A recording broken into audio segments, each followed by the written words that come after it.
Assalamu alaikum and welcome back to our channel, Era Islamic and Abrahamic Wisdom. Today, we're diving into some incredible insights inspired by Mr. Zahir Ahmad Mir's book, Hazrat Abu Bakr al-Siddiq Leadership in Faith and Integrity in the AI Era. And hey, if you enjoy what we do here, please take a moment to subscribe, like this video, and share it with your friends. It truly helps our channel grow. Now, have you ever thought about how a tiny moment in time can just change everything? Forever?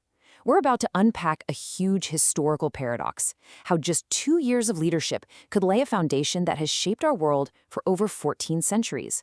Let's get right into it. Just 2. That's the number. 2 years. That's how long Abu Bakr as-Siddiq, the very first caliph of Islam, was in charge. You know, in the grand sweep of history, with empires that last for hundreds of years and dynasties that go on for generations, 2 years is barely a flash. It's a blink of an eye. And yet, and this is the incredible part, the choices made, the actions taken in that tiny window of time, they didn't just fade away. Oh no, they sent ripples across centuries, shaping civilizations, affecting billions of people, right up to this very day. That incredibly brief rule has had this just monumental, permanent impact. So that's the big question for our explainer today, isn't it? How on earth is that possible? How can a mere 24 months of leadership build a foundation so solid that it's still standing strong 1,400 years later? To figure that out, we've got to go back to where it all began. To really get the scale of the achievement, you first have to understand the sheer danger of the moment. The early Muslim community was facing a true existential threat. This wasn't just a simple change of leadership. This was, and many historians agree, the most fragile, the most perilous moment in its entire history. I want you to picture a perfect storm of crises all hitting at once. First, the community is just reeling from the unimaginable grief and shock of the Prophet Muhammad's passing. This creates a massive power vacuum, and that uncertainty, it sets off a chain reaction. Suddenly, rebellions are popping up all over the place. New false prophets are emerging, trying to hijack the faith itself. And then, a huge blow. Entire tribes start refusing to pay the zakat. Now, this wasn't just a charity tax, it was the financial and social glue holding the new state together. And while all this is happening internally, two of the world's superpowers, the Byzantine and Persian empires, are sitting right on the borders, just watching and waiting for this new state to implode. Seriously, any one of these problems could have been the end. All of them at once, it looks like a guaranteed collapse. And this is where we see Abu Bakr's first, and you could argue, his most critical achievement. Before there could be any talk of building or expanding, there had to be survival. His leadership was laser-focused on one single mission, rescuing the entire system from completely falling apart. So his first victory wasn't against some foreign empire, it was against the chaos that was eating the community away from the inside. Where there was panic, he brought absolute unwavering resolve. He faced the rebellions head-on, and he made his famous declaration that paying the zakat was a non-negotiable right of the state, just as fundamental as prayer. He brought back unity, he re-established justice, and he gave a community lost in grief a new sense of moral purpose. He didn't just hold the line, he literally stopped the entire project from dissolving back into the desert sands. You know, there's a name for this approach: system rescue leadership. It's a special kind of leadership that isn't about gaining personal power or building your own legacy. Not at all. It's a selfless mission to save the core principles of a system. In this case, those principles were the unity of the community, the rule of law, and the integrity of the state. The whole goal was to make sure that the message and the community built by the Prophet would last. That's a world away from just being a regular political ruler. Okay, so the state is stabilized. The system is rescued. But then, Abu Bakr makes a decision that would echo through time and space, a decision that would directly touch the lives of billions of people who weren't even born yet. During those wars to bring Arabia back together, a new and terrifying problem came up. Many of the companions who had memorized the entire Quran by heart, these amazing people known as the Hufaz, were being killed in battle. And suddenly, a horrifying risk became crystal clear. If this keeps happening, parts of the divine revelation, which mostly existed in the memories of these people, could be lost to history forever. So, after a lot of careful thought, a logical and incredibly forward-thinking decision was made. The Quran had to be collected, compiled, and preserved in one physical, unified, official book. It was a brilliant, proactive move to protect the message for all time. And the long-term impact of that one decision is just staggering. It ensured that the Quran you read today is exactly the same, word for word, as it was then. It protected the text from being changed or corrupted over time. It meant that a Muslim in the 21st century is connected by the very same words to a Muslim in the 7th century. The single act secured a foundation for a global community, creating a kind of textual continuity that is almost unparalleled in history. But here's the thing. Abu Bakr's leadership wasn't just about playing defense or putting out fires. In those same 2 years, he was actively laying the ethical and structural foundations for what would grow into a global civilization. He wasn't just thinking about survival, he was already building for the future.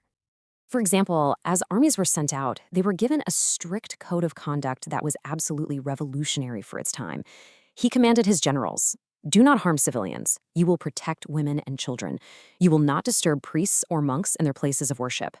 This wasn't just a military tactic. This was embedding a deep moral principle into the DNA of the state, setting a powerful precedent for the centuries that followed.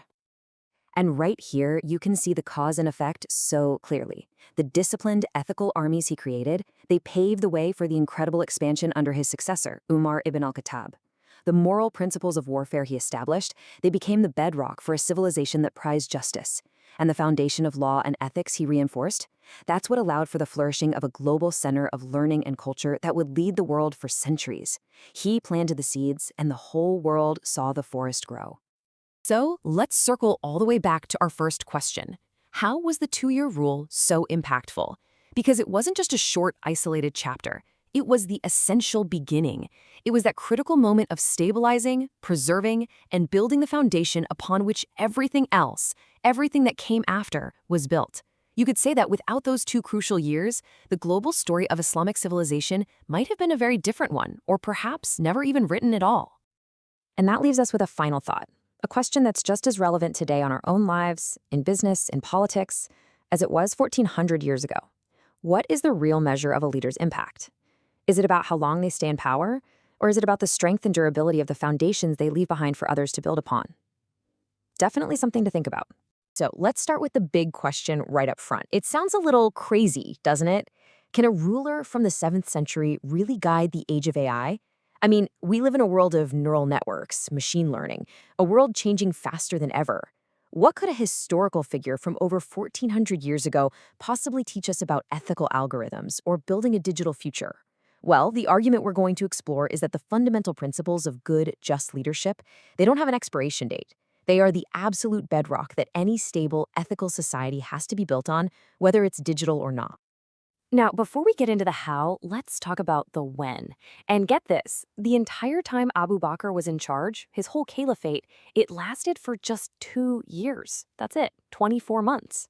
In an age where we think in 4-year terms and quarterly reports, it's almost unbelievable to think about the kind of impact you could have in such a short time. This is not a story about a long, drawn-out reign. No, this is a case study in profound, decisive, and lasting change, all while the clock is ticking. And you know what? That brevity is exactly what makes his accomplishments so astounding. So how on earth did he do it? Well, it all started with a totally radical idea of what governance should be.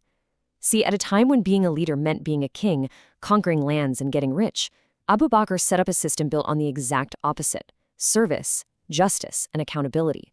This first part is all about how he built the foundations for a state that wasn't for the ruler, but for the people. Okay, let's really break this down, because these aren't just bullet points on a screen. For his time, these ideas were revolutionary. First off, he strengthened the Bayt-ul-Mal, the public treasury. Think of it this way. This wasn't the king's personal piggy bank. It was a public fund, managed with total transparency, to help the community, especially the poor and the vulnerable. Then, there's equality before the law. He famously said that the strong would be weak in his eyes until he returned the rights they'd taken, and the weak would be strong until their rights were restored. And that applied to everyone, including himself. He made it the state's duty to protect minorities. And, maybe most important of all, he made sure leaders were held accountable. He himself only took a small stipend, just enough to live on, and he had to answer to the public for every single decision. This right here shows you just how different his approach was. The expectation, The norm for any ruler back then was to build up a royal court, live in a palace, and make sure your kids inherited the throne. It was all about grabbing and holding on to personal and family power. But Abu Bakr, he just rejected all of it. Instead of a royal culture, he chose to be a servant leader, living a simple life, totally accessible to any ordinary person. And instead of setting up a dynasty for his family, he built a system of public accountability. He made it crystal clear that the leader serves the people and God, not the other way around. This quote, it just boils his entire philosophy down into one powerful idea. And this wasn't just some nice-sounding phrase. This was the actual operating manual for his government. He proved that real power comes from justice, not from fancy palaces. That true authority is earned through humility and serving others, not through arrogance. And that real leadership is about lifting people up, not crushing them down. It was a complete redefinition of power that honestly still feels radical today. So let's keep going and see how this all connects to our next section, impact beyond time. If he only had 2 years, what was the mindset that let him get so much done? It wasn't just about having good intentions. It was about a specific, focused approach to making decisions and taking action that made every single moment count. This wasn't accidental. It was a strategy. First, he acted decisively. When he was faced with huge crises that could have torn the community apart, he didn't hesitate or play political games. He just tackled them head on. Second, he focused only on the essentials. He figured out the most critical things that had to be done, like preserving the unity of the people and compiling their sacred book, the Quran, and he poured all his energy into that. Third, and this is so key, he always chose to protect core values over being popular in the short term. Some of his decisions were really tough, and not everyone liked them at the time, but he knew they were the right thing to do for the future. And finally, every choice he made was a long-term decision, meant to build institutions and set examples that would last long after he was gone. And this right here is the core idea behind his entire legacy. His 2 years were enough because they were defined by these 3 things. Clarity of purpose. He knew exactly what needed to get done. Courage to do it, even when it was hard. And correctness, a deep commitment to making choices based on principles and justice, not on what was politically easy. This quote totally reframes how we should think about being effective. It's not about how long you have, it's about what you do with the time you've got. All right, so now we're going to build that bridge. We've laid the historical foundation. A leader who put justice, accountability, and long-term values first, all in a very short amount of time. So what does any of this have to do with the 21st century and the rise of artificial intelligence? Let's start connecting the dots. Before we even talk specifically about AI, just look at these truths. They apply to everything. First, systems collapse without moral leadership. We see it everywhere, in politics, in business. When you push ethics to the side, the whole thing eventually becomes unstable. Second, values matter more than speed. In a world with a move fast and break things mentality, this is a direct challenge. Are we building things that have real value, or are we just building them fast?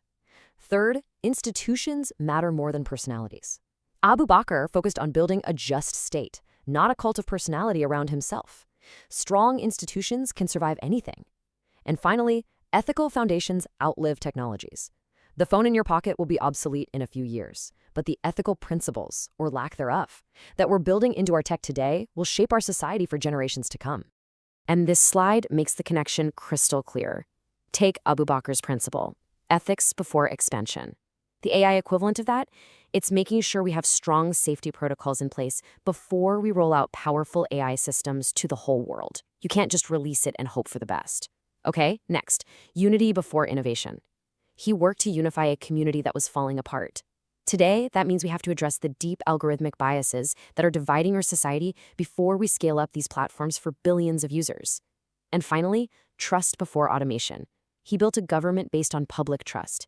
For AI, that means we absolutely must build transparent systems that people can actually understand and trust, making sure that automation is serving humanity, not the other way around. Which brings us to our final section, where we can really think about his legacy. And it's a legacy that's defined not by what he built for himself, but by what he saved for everyone else. It's a quiet, foundational kind of legacy, which is why the title history eventually gave him is just so perfect.